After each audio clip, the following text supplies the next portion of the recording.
Hello, I'm Mike Greenlee, broker for Old Fences Realty. So, of course, I'm going to introduce our company and what we do here. And as being a seller, this video is for you. That way you understand how things work here in the real estate industry as well as Old Fences Realty itself. I'm a West Virginia native. That's one of the first things you need to understand because I do know the customs and how things work here in West Virginia. Technology. Technology is the first thing I want to talk about because it's one of the most important things as a seller that you need to understand. Technology, I was a sonar technician in the U.S. Coast Guard. That was it's been 40 years ago, basically. I've always been a techie, so this technology goes through and shines in my company. All the things I do, I'm always ahead of the curve. This technology includes YouTube, for example. YouTube, we use our drones, our drone technology, to go out and fly over our farms, videotape them, and put them on YouTube. If it's a home, same thing. We're going to use those drones to show off your home in its best light. We use that on YouTube and several other platforms. YouTube is the most popular. We just listed a piece of property there the other day, had it under contract in 2 days. Well, how do we do that? Well, there was over 25,000 views in just a few days of that YouTube video. We do so many videos, YouTube actually even pays us. That's how many followers we have. And I don't know any other real estate agents in this whole region that YouTube will pay for the videos because of our subscriptions to it. With the technology, we also use Reels, Instagram, Facebook. We use a lot of groups, and with those we're able to reach out to a lot of the local people as well. It's not just about bringing somebody from out of state, which is great, but you also be able to touch your neighbors too. We use technology like OnX Hunt. OnX Hunt is a fantastic formula for knowing where you are on a piece of property. It will show you, which I don't even have to have cell phone service. I'll be out there and I'll have downloaded the maps and I say, okay, we're as a buyer, so we're right here. Is it perfect technology? No, but it's not a survey, but it gets us pretty darn close in being able to show off your property lines and so on, which is important to a buyer. They need to know where they are. If you've got 100 acres, what part of that 100 acres are you on? Maps. We use lots of different map technology so that can be integrated in with our website. With that, I've been working on this for years and years and years, always upgrading it. With this, it's got tabs across the top of it, and those tabs, like we can view listings, there's community information, resources. These are all things that a buyer really needs to know about whenever they're looking at our community if they're not actually from here. So if we click on this View Listings tab, that will take you to all of our listings that we have that's active right now. And say, for example, they're looking at this house. They want to know a little bit more information about it. Of course, it's got the price and where it is, general information, and then pictures. That is all professionally done. Then more information here about mortgage calculators and so on and so forth, things that they need to know. Description of the property. They have a link to aerial map, aerial photo, a link to a topographical map, link to directions that they can trust. A lot of these directions are hard to swallow. They take you up a deer path somewhere. So on the videos, this is our drone video that pops up for them to see. They click on that and open that up, and they can see what this house is like. It'll give an opening screen, and then our video work. I'm the one that actually runs the video camera. Been doing it for many years, so you notice how smooth everything is controlled. And the person can see what that house is like inside and out, everywhere around the property. It is a wonderful, wonderful tool.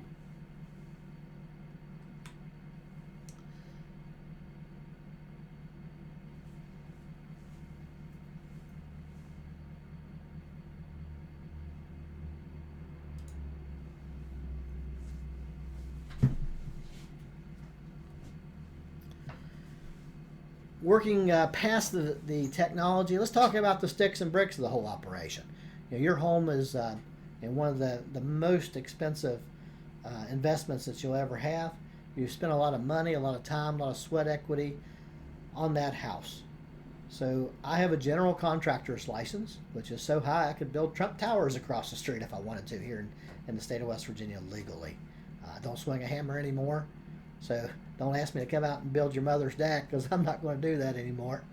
But with that license, it adds a degree of comfort to a buyer. I can go out there and I can explain to them how systems in the house works. Those systems are important, so a lot of these people don't have that type of knowledge when it comes to carpentry, and I can explain those systems to them so they understand what that house is like and the things that you've done to your house over the years. I can explain how that works. Especially if they're coming from a big city somewhere, they don't understand how a septic system works or how wells work, or simple things that as country people do understand. That's something that I'll go over with them and explain to them so they can feel comfortable with these more rural aspect homes and farms and acreage. I'm also going to be out there helping you with pricing. Whenever you try to sell your house, you want to get the most value out of that house as you can get. I've been doing this for, like I say, 35 years. So it's not just that I'm going to say, hey, you need to ask this for it. You're the boss. No bones about it. I am the employee. I'm going to give you the knowledge that I have so you can make the decision that is best for you and yours. It's just business for me, so I don't have a relationship with that house. I didn't build it, didn't bend the nails on it, and so on and so forth. A lot of times we'll have an emotional attachment to a house, something that was grandma's house or whatever, and a buyer does not have that emotional attachment to a house yet. We hope that they will at some point in time, but that's something that they have to worry about.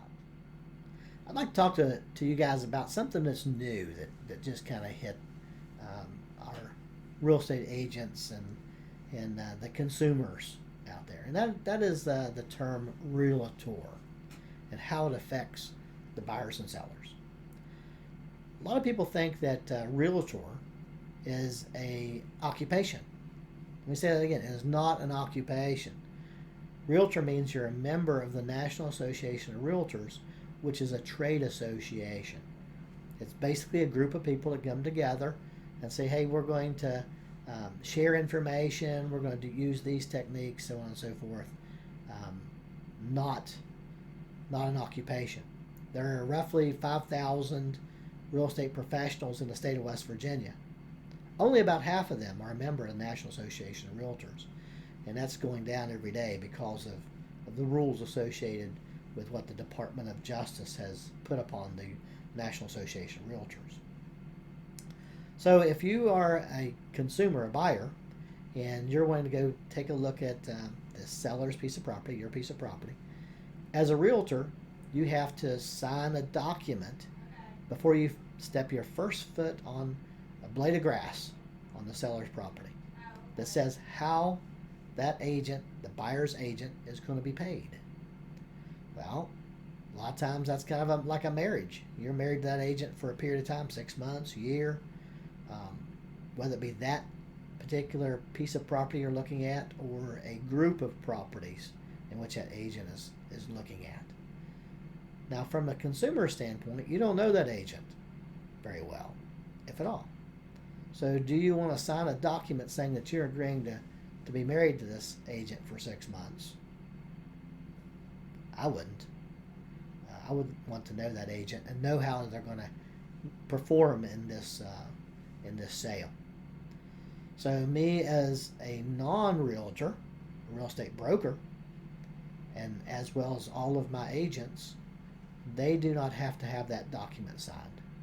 So if I'm going to be showing a piece of property, I don't have to have that document in hand before I walk in and show your property. That is a huge problem for these real estate agents that are realtors now.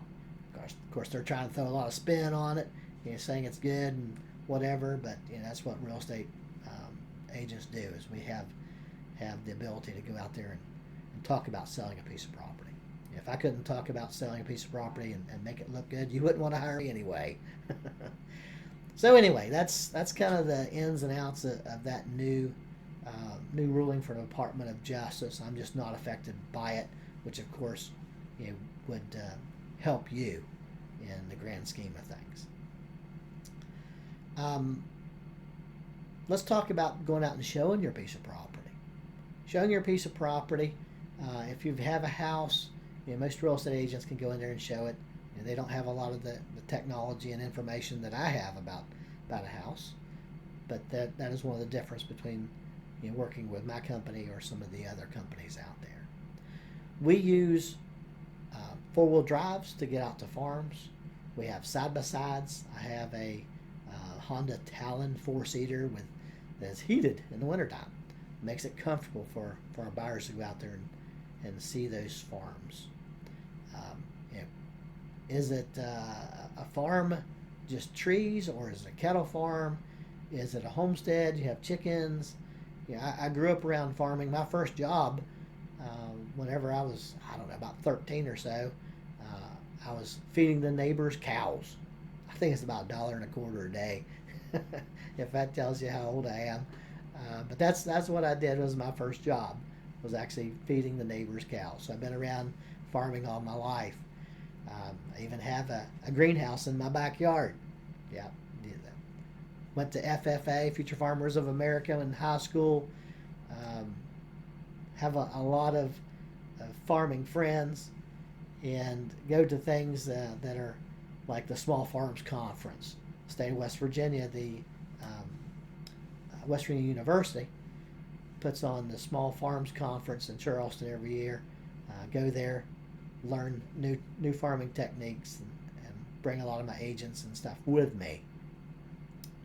Go to and speak at a lot of these events. For example, the Homesteading-ish conference that was done in Charleston here recently. I was one of the guest speakers there, teaching people how to buy property.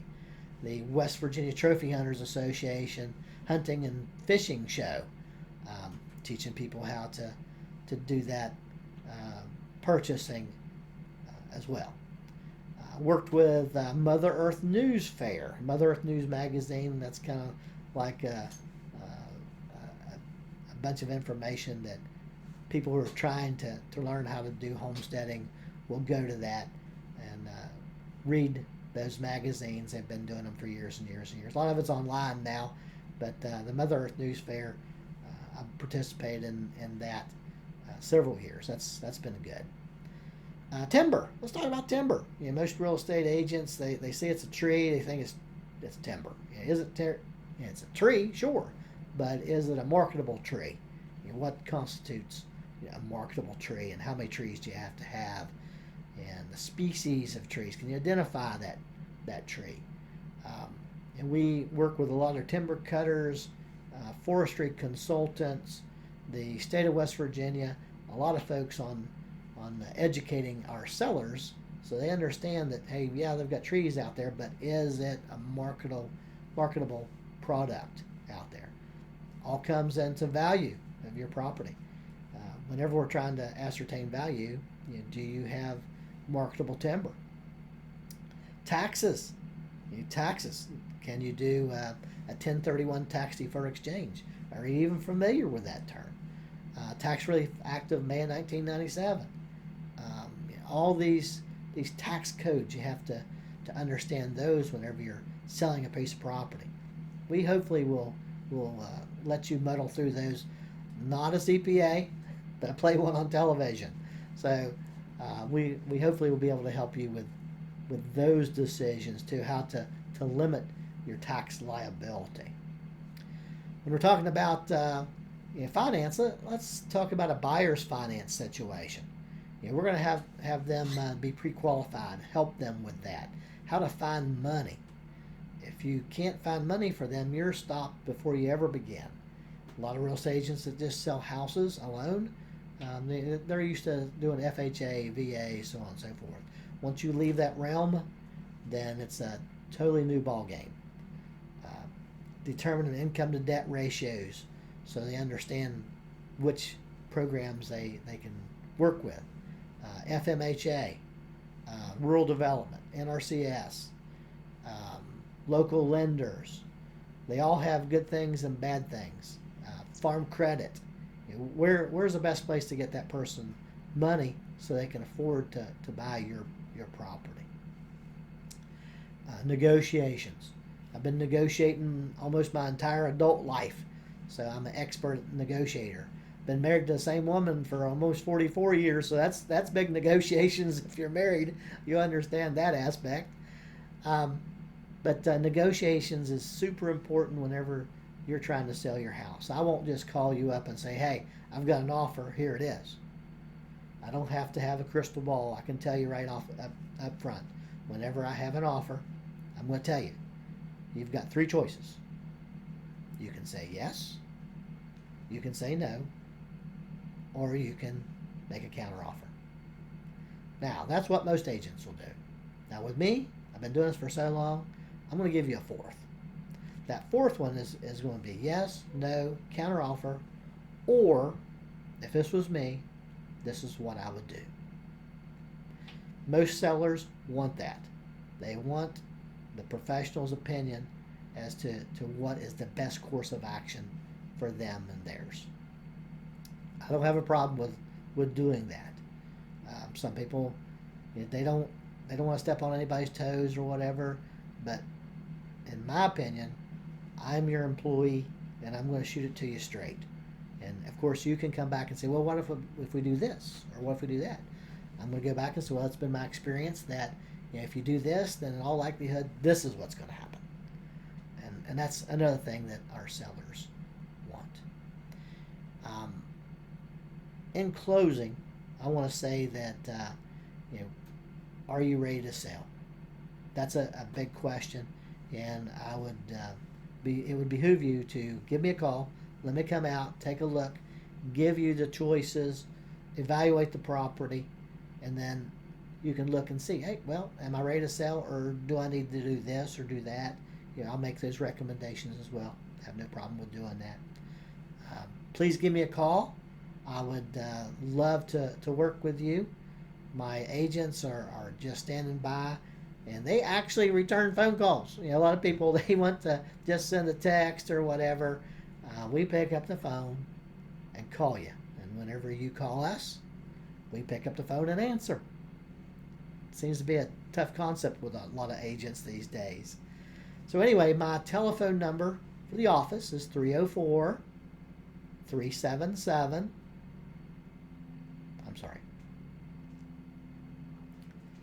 So my telephone number for the office is 304-927-4400. My cell phone number, which I keep on until 10 o'clock at night every night, is 304-377-3758. If you want to text me, that's fine too. Or if you want to email me, it's Mike@call, like pick up the phone and call me, Greenlee, GREENLEE.com. Look forward to talking to you. Thank you much. Bye.